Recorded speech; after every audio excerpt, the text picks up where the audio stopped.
እዚህ ጋር ኦን እና ኦፍ ያስፈልጋል ማለት ይሄ ሲነሳ ድናሞ ሲነሳ ውሃው እንዳይፈስ ተቀርሶ ሲያበቃ ይሄ ኦን እና ኦፍ ያስፈልጋል ውሃው እዛ ጋር ስቶር ሆኖ ይቀመጣል ማለት ነው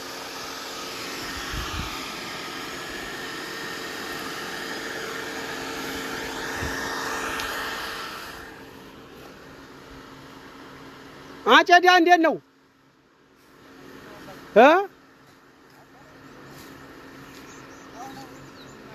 በጣም ጽያቱ ተጧጥፏል ይሄ ሰምፐርሴብል ነው የዲናሞ የታችኛው ነው ይሄኛው የሰምፐርሴብል ይባላል እዛ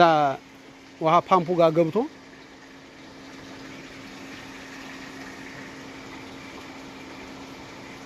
እነዚህ ታታሪ ጀግኖች ናቸው